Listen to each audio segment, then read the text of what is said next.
On va démarrer tranquillement cette nouvelle lecture. Donc aujourd'hui, c'est Joël et Vianney qui sont avec nous pour nous proposer un petit temps de lecture. Et ben voilà, je vous laisse l'un ou l'autre démarrer. Allez, je vais démarrer alors. Bon, j'ai choisi deux textes.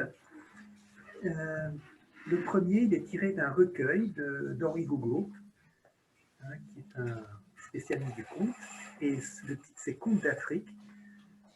Et je vais vous lire une histoire d'Ogoa. Voilà.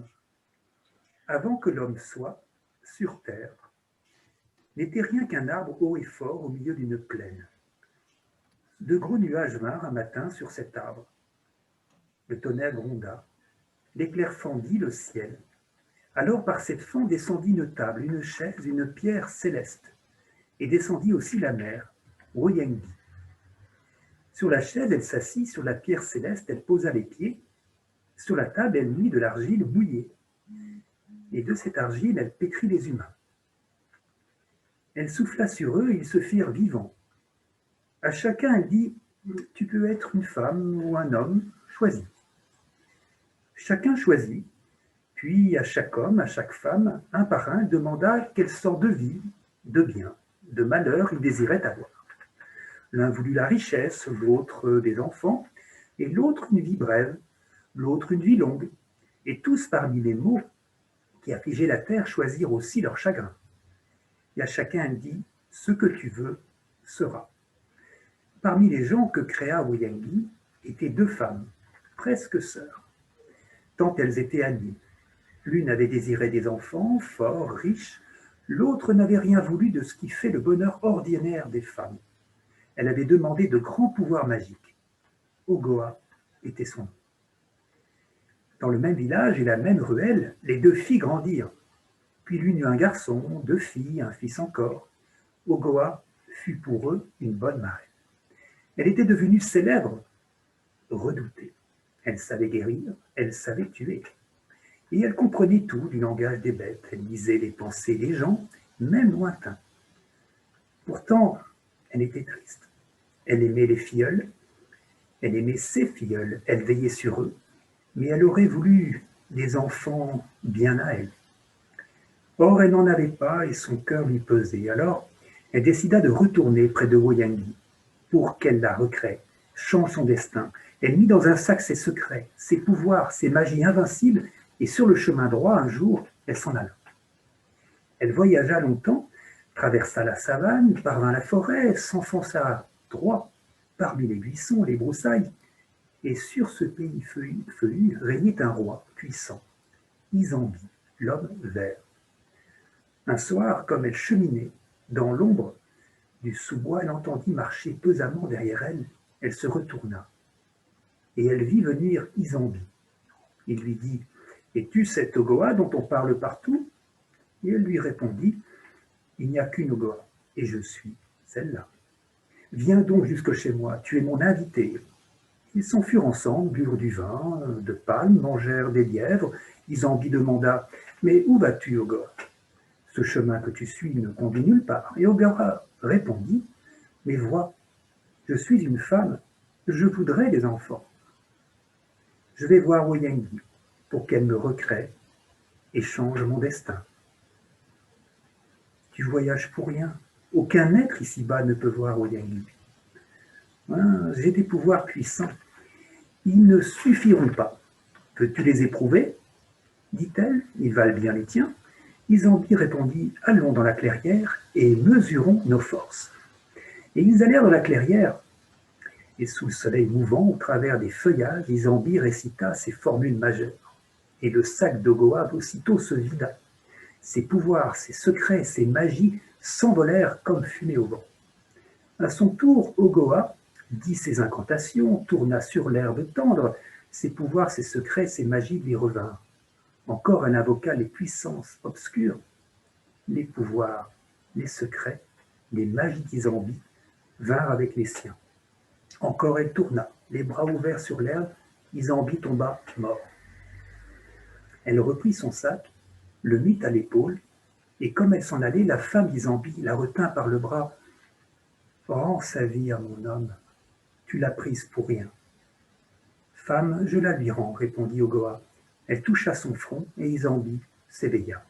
Et elle reprit sa route. Cheminant, sans repos, elle arriva bientôt dans la ville d'Egbe. Là était une case ornée comme un palais. Et au seuil de cette case, un homme se tenait. Comme elle traversait la place en grande hâte, il lui dit « Es-tu cette Ogoa dont on parle partout ?» Et elle lui répondit « Il n'y a qu'une Ogoa, et je suis celle-là. Je suis Egbe, le roi d'ici. Le bruit de tes pouvoirs est venu jusqu'à moi, tu es mon invité. » Sur des nattes d'osier, on lui servit du vin et du rôti d'antilope. À la fin du festin, Egbe lui demanda « Mais où vas-tu, Ogoa ?»« J'aimerais que mon ventre gonfle, qu'il enfante. J'aimerais allaiter, j'aimerais être mère. Je vais voir Woyengi pour qu'elle me recrée. » « Aucun vivant, jamais, n'a pu voir Woyengi, lui dit le roi Egbe. Seul le peuple est mort qui reviennent à elle. Tu voyages pour rien. » Elle lui répondit qu'il parlait comme un homme au cœur pauvre et peureux. Elle le défia. Il se mit en colère. Dans la cour où le vent rugissait, ils sortirent. Egbe dit ses formules, ses incantations, et le sac de Goa, vidé de ses pouvoirs, s'affaissa comme une outre flasque. À son tour, Ogoa chanta, tournoya dans la poussière, soulevé, et son sac à nouveau se gonfla, s'alourdit. Ses pouvoirs lui revinrent avec ceux d'Isambie et ceux aussi d'Egbe. Et Egbe tomba mort. Son épouse accourut, hurlant, les bras au ciel. « Femme, sèche tes pleurs, lui dit la voyageuse. » Elle toucha le front d'Egbe et il s'éveilla. Goa, cheminant au-delà de la ville, elle arriva sur la plage au bord de l'océan. Et elle s'avança dans les vagues. Alors elle entendit une voix forte et rude, et cette voix lui dit « Moi, le vaste océan, j'avale qui m'affronte. » Elle lui répondit « Je suis seule en ce monde. Ogoa sans enfant, c'est ainsi qu'on m'appelle. Je vais voir Woyengi. Il faut que je passe. » L'eau lui vint aux chevilles, aux genoux, à la taille. Et elle marcha, pourtant, sans souci pour sa vie. L'eau lui vint jusqu'au sein. Encore elle avança, pensant « Je vais mourir », appelant dans son cœur les enfants qu'elle n'avait pas vus.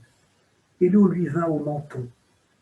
Alors elle cria « Vaste océan, écoute !» Puissamment sur les vagues, elle chanta ses chants secrets.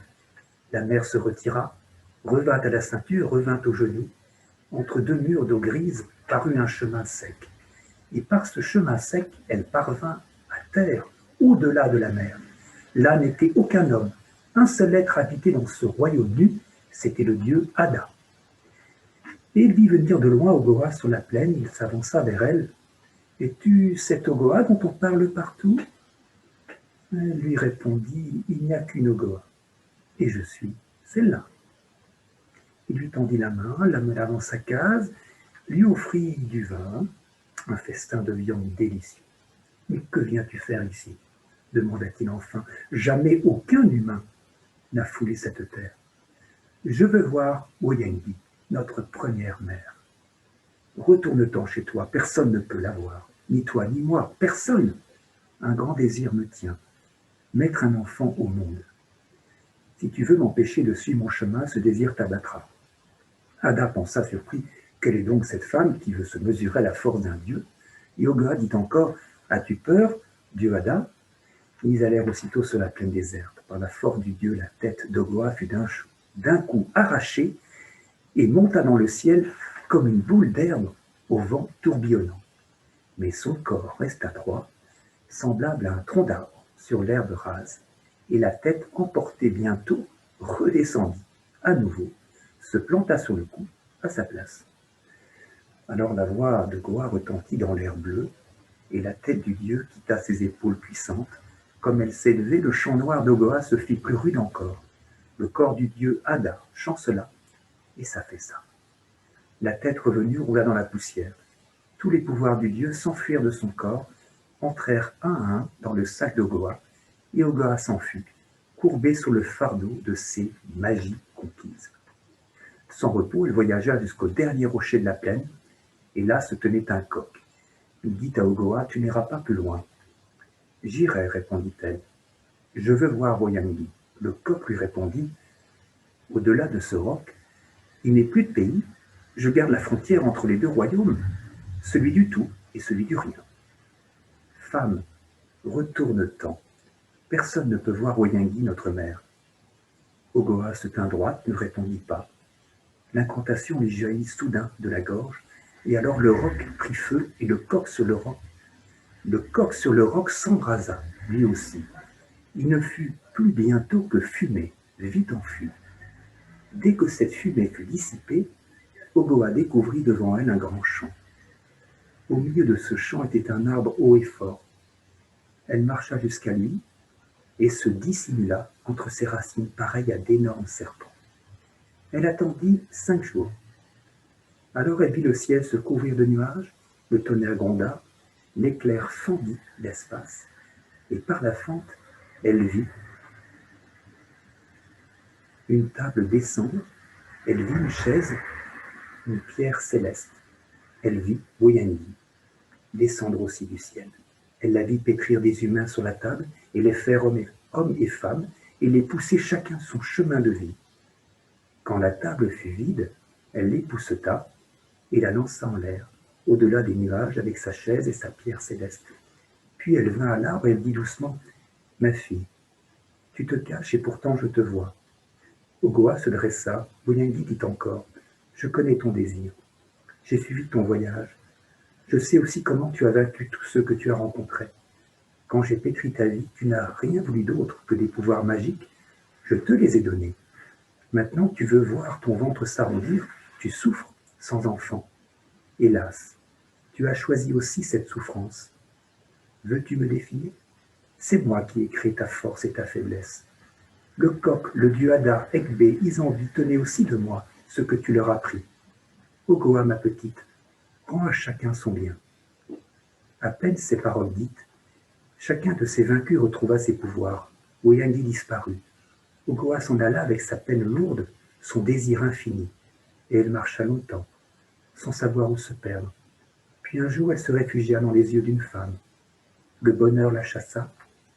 Alors, de femme en femme, elle se mit à errer, sans cesse renaissante et sans cesse vaincue. Ainsi vécut-elle. Ainsi elle vit encore. Quand une femme vous regarde avec la soif d'aimer, sans savoir qui aimer, qui vous regarde? Homme, c'est Ogoa. Ogoa l'a perdu. Voilà ce conte d'Afrique proposé par Henri Gougaud. Merci beaucoup. Voilà, je vois qu'Elisabeth maîtrise les... Elle nous fait un petit signe de bravo sur son écran. Merci. Est-ce qu'on... Voilà, on prend le temps de la lecture d'après ou vous voulez dire un mot sur celle-là? Vous voulez allumer le micro et dire un mot de ressenti si vous avez envie. Ou... Elisabeth, je vois. Oui, moi j'ai trouvé ça super parce que pour avoir raconté des contes de fées dans des écoles, je trouve que c'est pas si facile. C'est vraiment bien. Bravo Vianney.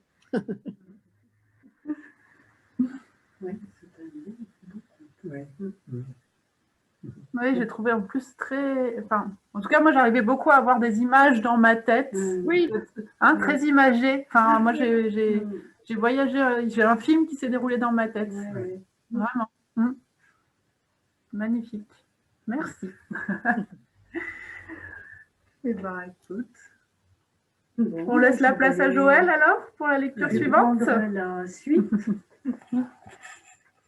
Et à mon tour, je vous lis un extrait de L'inconnu sur la terre de Jean-Marie Leclésio. N'est-ce pas, Elisabeth? Pourquoi? C'est une fan Elles de sont Leclésio? Parce qu'elle avait lu. Oui, Elisabeth choisit Leclésio. Vous êtes des fans toutes les deux de Leclésio. Oui. Bon. Écrire seulement sur les choses qu'on aime.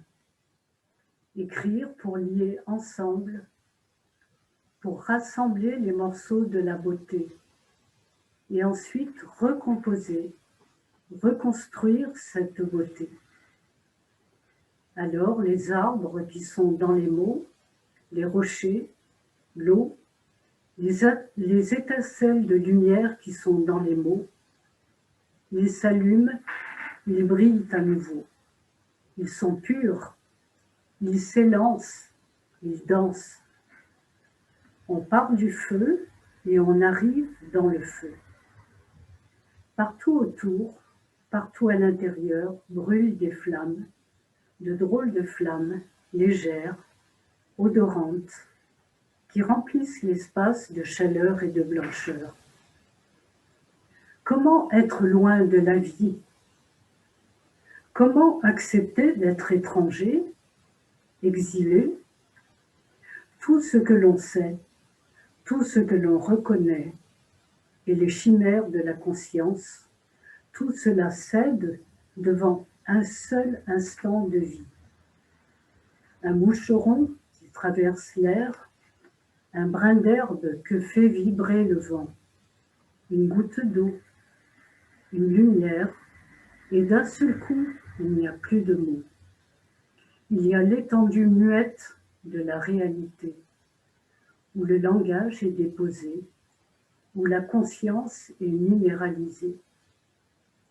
Ceux qui veulent vivre au dehors, ils disent au-dessus du monde. Où sont-ils? En effaçant le monde, c'est eux qui les effacent. On ne les voit plus. Ils ont disparu dans les souterrains de leur savoir, dans les cellules de leur tombe. Ils ne sont même plus des ombres. Ils sont dans leur prison de poussière, réduits aux 2 dimensions entre les pages des livres, aplatis sur les écrans, disparus. Le langage ne guide pas vers l'espace illimité. Il vous conduit pas à pas sur les sentiers réels de la terre. La beauté n'est pas secrète. Elle est libre, exposée de toutes parts. Le ciel est si grand, la mer et la lumière resplendit. Tout est si calme, si vaste. Le silence est si profond. À travers lui passent les vols d'oiseaux blancs, lentement, voyageant le long du ciel. C'est là qu'il faut aller, oui, c'est par ici qu'il faut entrer.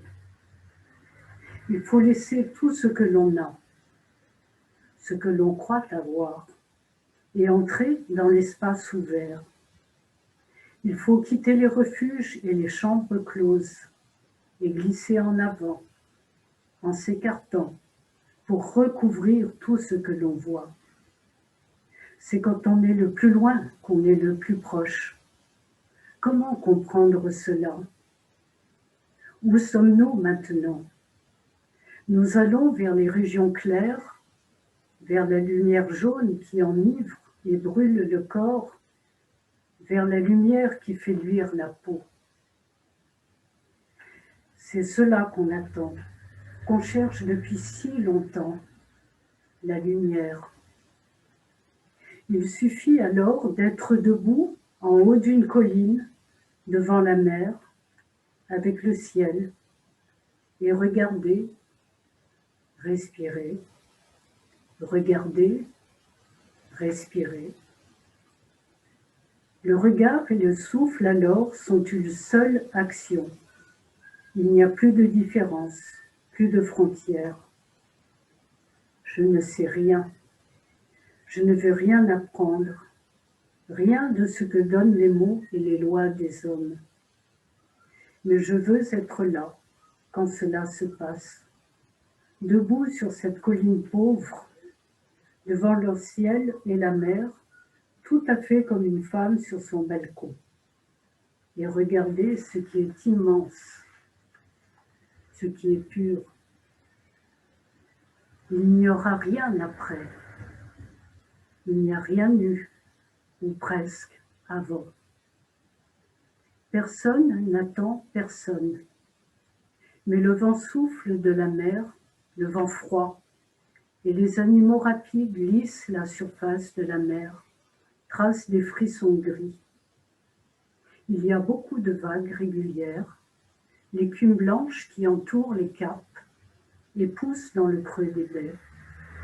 Il y a les nuages qui filent dans le ciel, qui traversent les pays, qui vont en se dénouant. Il y a le disque du soleil qui monte au zénith et qui redescend, si lentement qu'on oublie le temps, de temps en temps son heure. Il y a la terre de la colline, enfin, les bouts d'herbe, les ronces, les cactus, les lianes, les arbustes séchés. Alors je regarde, je respire, et toutes les odeurs, celles qui viennent de loin après avoir franchi la mer et les archipels, celles qui viennent de naître sous les pas, minuscules tourbillons lents qui montent et traînent avec paresse, toutes les odeurs entrent dans mon corps et se mêlent aux images, au bruit, à la chaleur et au froid. Je vois, enfin, je peux voir la beauté. Je la vois comme si j'étais en elle. Je la vois comme si j'avais ses yeux. Quelquefois, on rencontre les petits signes abandonnés sur la terre. Ils ne sont pas importants. Ils ne veulent pas dire grand-chose. Et il faut se pencher tout près du sol pour les apercevoir. Rien du tout. Juste quelques petits messages à moitié cachés dans la terre. Cailloux lisses qui brillent à la lumière, graines rouges, graines noires, brindilles en forme de croix ou d'Y. Quelquefois, il y a un enfant assis par terre qui regarde dans le creux de sa main une coquille d'escargot. Il la regarde longtemps, longtemps. Elle est légère et cassante, blanche, avec sa spirale fermée par une petite pointe, si précise, si juste. L'enfant ne dit rien. Il regarde la coquille vide sur la paume de sa main, de si près et avec tellement d'attention que ses yeux louchent. Il la regarde comme s'il savait ce que cela voulait dire, comme s'il entendait quelque chose, comme si la coquille était encore habitée. Mais la coquille ne dit rien non plus. Il ne faut pas la déranger. Il ne faut pas déranger le petit cygne qui traîne sur la terre, les cailloux brillants, les graines rouges et noires, les brindilles en forme d'Y ou les traces de pattes des moineaux. Il faut devenir soi-même petit, si petit qu'on est à l'ombre d'une herbe ou d'une fleur et vivre au soleil, dans la poussière, sous le vent, dans une seule journée longue comme une saison. Ouais. Non, comme je me disais, c'est deux formes de voyage avec des temporalités qui sont pas du tout. Là, on a vraiment un temps qui s'étire, on est dans l'instant présent. Et alors que tout à l'heure, c'était plus. Oui. Deux voyages différents, ouais. Très bien lu, en tout cas, très agréable. Ouais. Un texte lumineux. Ce livre est super. Redis-nous du coup l'intitulé du livre. L'inconnu sur la terre de Jean-Marie Le Clézieux, que j'ai eu l'occasion de lire déjà, dont j'ai eu l'occasion de lire d'autres extraits. Elisabeth, tu voulais nous dire un mot? Est-ce qu'on a dit à chaque fois qu'il avait juste eu le prix Nobel de littérature? Bien mérité, cet homme. Le club des fans. Quelquefois, on se demande pourquoi, mais lui, on ne se demande pas. C'est vrai. Merci beaucoup. Et alors, Vianney, tu as prévu une autre petite lecture. c'est ça? Oui, j'ai prévu une autre lecture, mais là, je vous ferai la surprise et je vous Ouais. donnerai la référence après. Ok. Avec le fil conducteur de ces deux textes, pour moi, ce sont les femmes, et je dirais plutôt la femme, mais là, dans un autre registre. Écoutez seulement. Elle est seule. C'est dans la halle de gare, à Lyon-Pardieu. Elle est parmi tous ces gens, comme dans le retrait d'une chambre. Elle est seule au milieu du monde, comme la Vierge dans les peintures de Fra Angelico. Recueillie dans une sphère de lumière, éblouie par l'éclat des jardins, les solitaires aimantent le regard. On ne peut pas ne pas la voir. Ils emmènent sur eux la plus grande séduction. Ils appellent la plus claire attention, celle qui va à celui qui s'absente devant vous. Elle est seule, assise sur un siège en plastique. Elle est seule avec, dans le tour de ses bras, un enfant de 4 ans. Un enfant qui ne dément pas sa solitude, qui ne la contrarie pas. Un enfant roi dans le berceau de solitude. C'est comme ça qu'on la voit d'emblée. Elle est seule, avec un enfant qui n'empêche pas d'être seul, qui porte sa solitude à son comble, à un comble de beauté et de grâce. C'est une jeune mère. On se dit en la voyant que toutes les mères sont ainsi, de très jeunes filles, enveloppées de silence, comme la robe de lumière entre les doigts du peintre. Des petites sœurs, des petites filles. Un enfant leur est venu, il est venu avec la fraîcheur des jardins. Il est venu dans la chambre du sang, comme une phrase emmenée par le soir. Il a poussé dans leurs songes. Il a grandi dans leur chair. Il a porté la fatigue, la douceur et la désespérance. Avec l'enfant est venue la fin du couple, les mauvaises querelles, les soucis, le sommeil interdit, la pluie fine et grise dans la chambre du couple. C'est le contraire de ce qu'on dit, qui est le vrai.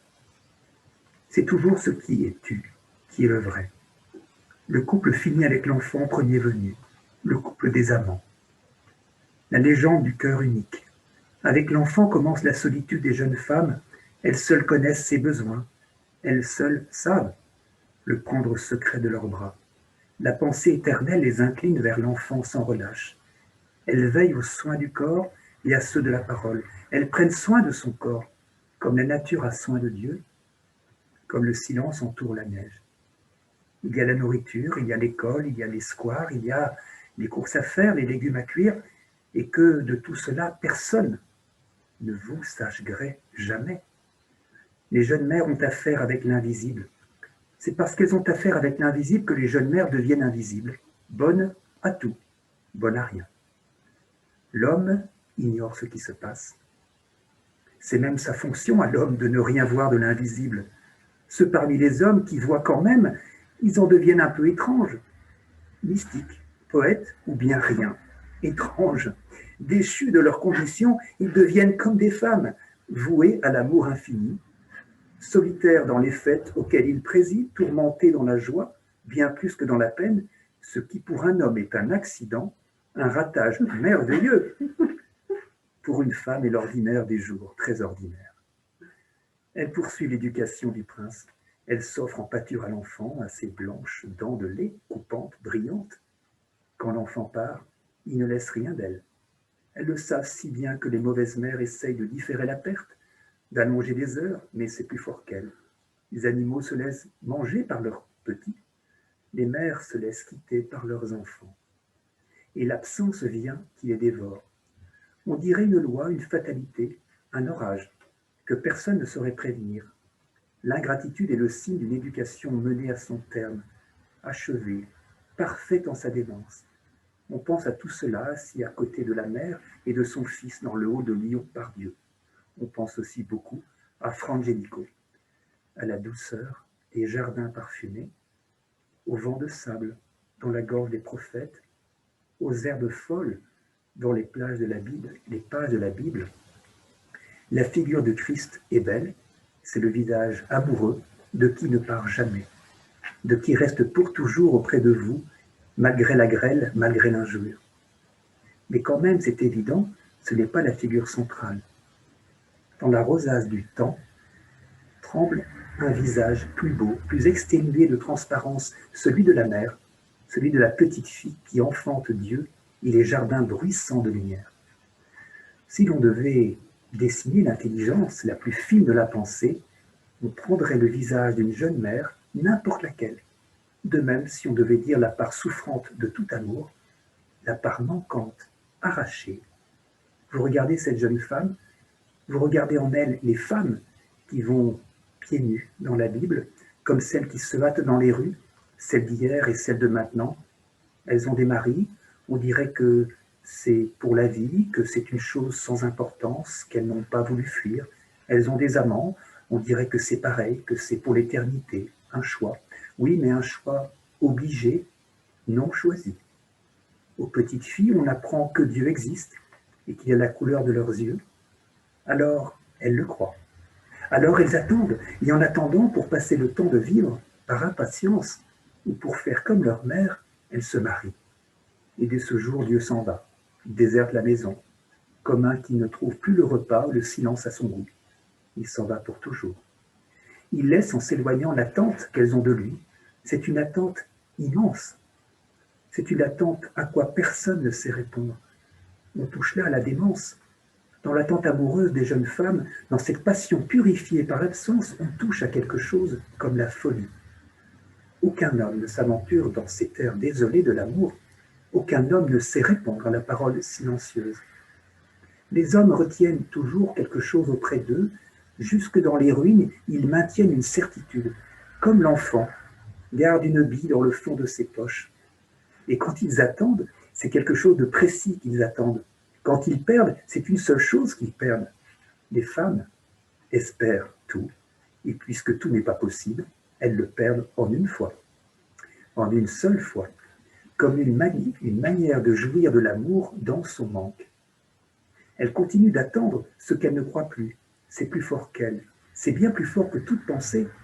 C'est dans cette nuit qu'apparaissent les enfants. C'est dans ce comble du désespoir que naissent les sources d'enfance. Les enfants, c'est une maison de chair. On l'élève au plus haut de soi-même, on regarde ce qui se passe, on assiste à la croissance de cette maison d'âme de l'enfant. On n'en revient pas. C'est une énigme dans le plein jour. C'est l'énigme de vivre une vie qui n'est plus tellement la vôtre, qui n'est plus guère celle de personne. Le mari est loin maintenant. Il est plus loin qu'à l'instant de la rencontre. Il est plus loin que le premier venu. Il y a les enfants et puis il y a le mari. L'enfant vieillit, l'enfant supplémentaire. Il y a toutes ces vies à mener en même temps. Et aucune n'est la vôtre. C'est comme dans la Bible, les jeunes femmes de Palestine, hier, maintenant, elles relèvent le Dieu dans la poussière du temps, dans le vieillard des jours. Elles lui lavent la tête, le bercent de chansons, l'enveloppe de lin blanc. Elles le raniment avec du sel et du vin. Elles attendent. On ne sait pas ce qu'elles attendent. L'amour enfui de la maison, elles le retrouvent au clair d'une larme ou d'un fou rire. Au besoin, elles l'inventent. Elles vont parfois le chercher au dehors. Elles répandent le ciel pur de leurs yeux sur le monde. Elles prennent des amants. Mais aucun amour n'approche en lumière celui qui les penche sur l'enfant. Personne d'autre ne peut venir à la place vidée par Dieu. Personne ne sera aimé par elle comme l'enfant de la promesse déçue, de la parole parjure. La jeune femme assise à côté de vous a installé l'enfant sur ses genoux et elle lui parle de tout et de rien. Elle mène la conversation infinie, ininterrompue dans la rumeur des passants. « Tu vois ce pull que j'ai acheté? Eh bien, il est trop cher. Dans un autre magasin, j'ai vu qu'il était à moitié prix. Tant pis, je suis contente. Tu veux un chocolat?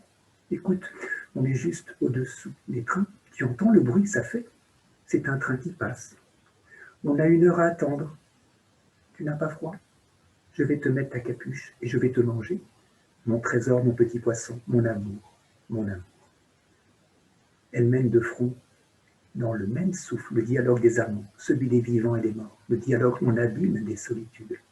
On pense, les enfants naissent des femmes, les femmes naissent des femmes, il reste aux hommes le travail, la fureur imbécile du travail, des carrières et des guerres, il reste aux hommes le reste. On regarde cette jeune femme, peinte par Frangelico, dans le hall venteux de Lyon par Dieu, on la regarde avec légèreté, sans danger d'un amour, pour s'éprendre d'une femme. Il faut qu'il y ait en elle un désert, une absence, quelque chose qui appelle la tourmente, la jouissance, une zone de vie non entamée dans sa vie, une terre non brûlée, ignorée d'elle-même comme de vous. Perceptible pourtant, immédiatement perceptible, mais ce n'est pas le cas.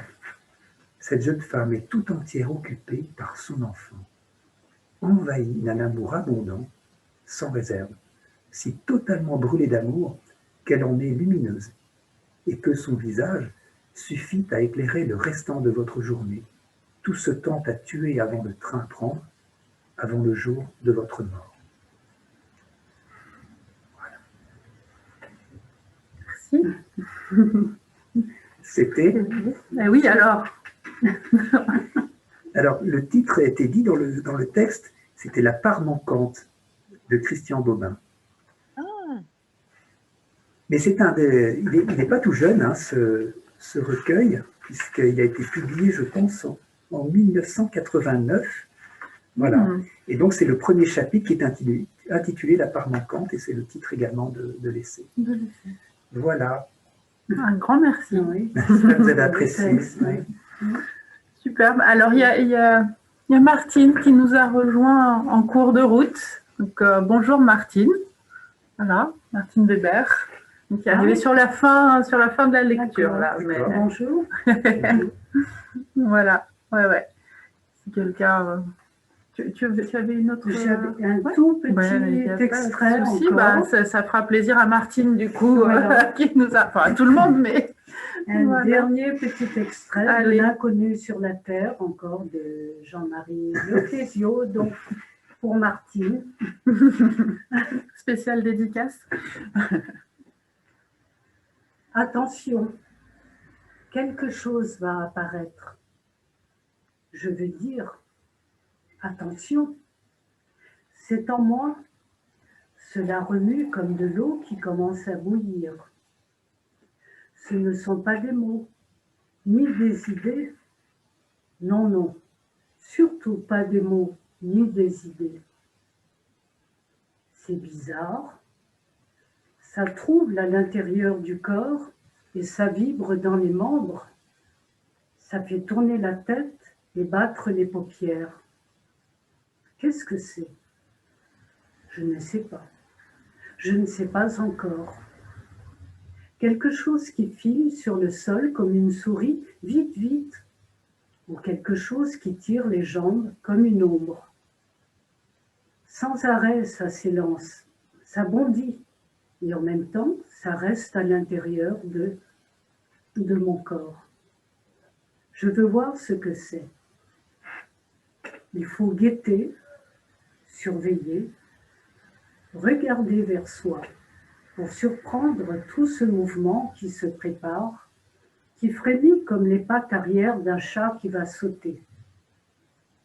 Attention, attention. Là, un autobus qui arrive. C'est peut-être ça. Peut-être que l'autobus est pour moi. Peut-être qu'il apporte quelque chose, quelqu'un, ou la mort. Vite. Regardez le 4e étage de la grande maison jaune. Peut-être que la fenêtre va s'ouvrir. Peut-être qu'une lampe va s'allumer. Ou un pot de fleurs va tomber. Vite. Un reflet sur le capot d'une voiture noire. Un coup de klaxon. Une porte qui grince. Le bruit de 2 pieds qui avancent. Vite. Une boulette de papier par terre. Qui a écrit quoi? Un mot à la craie sur le trottoir ou un quadrillage dans le ciment. Une tache de sang bizarre. Dans une vitrine, une robe bleue de Chine. Vite, vite! Mais c'est en moi que c'est vite. Ça se bouscule et ça s'éteint et se rallume. Comme si je voulais et ne voulais pas au même moment. Comme ils sont lents les mots, comme elles se traînent les pensées.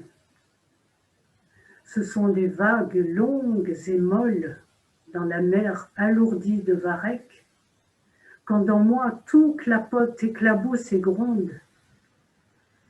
Courir, courir à travers l'air froid, le long des rues, la nuit, jusqu'à ce que le vent traverse mes vêtements, ma peau, traverse mon corps, et soufflant dans ce corridor douloureux qui va de la tête aux pieds, me laisse tout plein de musique et de paix. Voilà. Merci. Un court extrait. Voilà. Ouais. Et bien voilà pour aujourd'hui. Écoutez, si les uns les autres ont envie de dire un petit mot, de partager peut-être déjà quelque chose sur ce que ça vous a procuré, l'une ou l'autre de ces lectures, ça peut être, on peut prendre un petit temps, ou nous dire aussi une lecture que vous avez en ce moment et qui vous plaît. On peut aussi partager autour de ça pour ceux qui souhaitent activer leur micro ou nous dire un petit mot. Moi, je suis toujours dans Obama en anglais, enfin en américain, exactement. Ça prend du temps, mais j'adore. Obama? Oui. Ah oui. Le premier tome avec ses 700 pages, là, mais j'avance pas très vite. Ah oui, effectivement. C'est un gros pavé. On l'a ici à la bibliothèque. Ça vaut le coup, hein. Franchement, c'est merveilleux. C'est une biographie? C'est l'autobiographie de Barack. Ok. Le premier tome. Donc c'est lui qui écrit. C'est une autobiographie. Oui.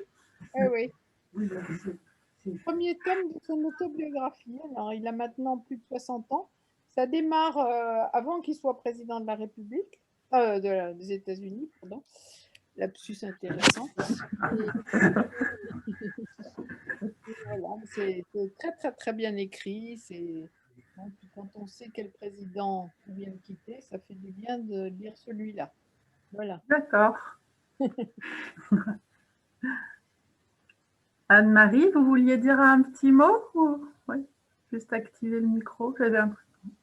Oui, non, j'apprécie toujours ces lectures. Et pour parler d'un livre que je viens de terminer, mais qui m'a marqué, que je lis toujours dans la tête, même en l'ayant terminé, je viens de terminer un livre qui s'appelle le 209 rue Saint-Maur, autobiographie d'un immeuble ou quelque chose comme ça en sous-titre. C'est une femme journaliste qui a fait un documentaire sur Arte, on peut toujours le voir en replay. Ce documentaire s'appelle « Les enfants du 209 rue Saint-Maur ». C'est un immeuble dans lequel il y avait beaucoup, avant la guerre, une grosse population immigrée, beaucoup de juifs d'Europe centrale. Et elle a fait ce documentaire sur tous les personnes, les enfants surtout, qui habitaient rue Saint-Maur. Beaucoup ont été déportés, il y en a qui sont survécus, et elle les a retrouvés un peu partout dans le monde. Elle a été aux États-Unis, en Israël, je ne sais plus encore, enfin dans différents pays. Et elle a organisé, à la fin de ça, elle a organisé dans cet immeuble une réunion de toutes ces personnes. Le livre est extrêmement fort. Ah ouais. Ça ici, éventuellement. Ok, merci beaucoup de ce partage. Ouais, ça doit être un sacré témoignage, j'imagine. Très fort, oui. Je l'ai toujours dans la tête. Je l'ai terminé, mais je l'ai toujours dans la tête. Ouais, de ces livres où il y a un avant et un après, ouais. Oui. Oui, c'est très émouvant. Merci à chacun, chacune. Je ne sais pas s'il y a d'autres personnes qui voulaient dire un petit mot ou pas. Ok. Eh bien, écoutez, on va en arrêter là pour aujourd'hui. Donc, rendez-vous dans 15 jours, jeudi dans 15 jours pour une nouvelle lecture. C'est un jeudi sur 2. Alors, je ne sais plus, voilà, surprise sur qui sont les lecteurs, mais ce sera le 4 mars. Ouais. 4 mars. Voilà, le 4 mars, donc dans 2 semaines.